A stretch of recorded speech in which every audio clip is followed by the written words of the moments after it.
एक दफा का जिक्र है कि एक खूबसूरत तितली थी जो बाग के गिर्द उड़ना पसंद करती थी। इसके रंग बरंगे पंख थे जो धूप में चमकते थे। वो बहुत खुश और आजाद थी। एक दिन उसने एक खूबसूरत फूल देखा जिसने इसकी आंख को पकड़ लिया। ये एक गुलाब था जिसकी पंखुड़ियां सुर्ख और गुलाबी थीं। इसकी खुशबू बहुत प्यारी थी और बहुत खूबसूरत लग रही थी। तितली ने फूल पर उतरने का फैसला किया। हेलो खूबसूरत फूल, तितली ने दोस्ताना आवाज में कहा। तुम सबसे शानदार चीज हो जो मैंने कभी देखी है। क्या मैं कुछ देर तुम्हारे साथ रह सकती हूँ? हेलो खूबसूरत तितली, फूल ने गर्म आवाज में कहा। आप बहुत मेहरबान और दिलकश हैं। यकीनन आप मेरे साथ कुछ देर रह सकती है। पत्ती और फूल हंसने और बातें करने लगे। उन्हें पता चला कि इनमें बहुत कुछ मुश्तरक है। दोनों को सूरज, हवा और बारिश बहुत पसंद थी। एक दिन बाग में एक बागबान आया और उसने गुलाब को देखा।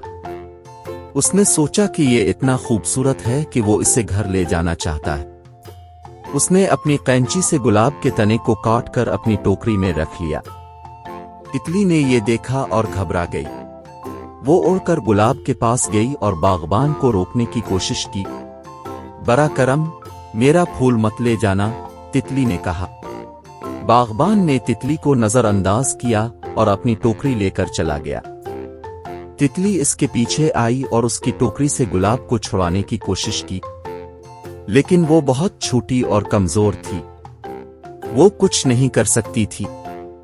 वो रोती रही यहां तक कि इसने उड़ना छोड़ दिया। उसने खाना पीना छोड़ दिया। वो मुस्कुराते हुए रुक गई। वो बस जमीन पर लेट गई। गुलाब जो अभी तक टोकरी में था तितली के दर्द और दुख को महसूस कर रहा था। उसने तितली को पैगाम भेजने के लिए अपनी पूरी ताकत इस्तेमाल की। गुलाब ने मध्यम आवाज में कहा, मैं अब भी यही हूं, मैं अब भी आपके साथ हूं।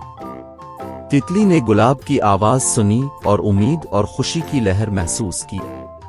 वो जमीन से उठी और टोकरी की तरफ उड़ गई। बागबान ने तितली को अपनी तरफ उड़ते देखा। वो हैरान था कि ये क्या हो रहा है।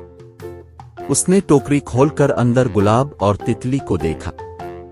उसने उनकी खूबसूरती को देखा।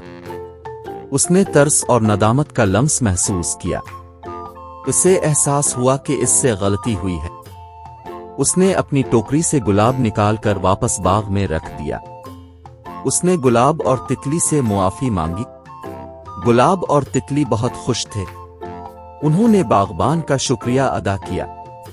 वो हमेशा खुश रहने लगे।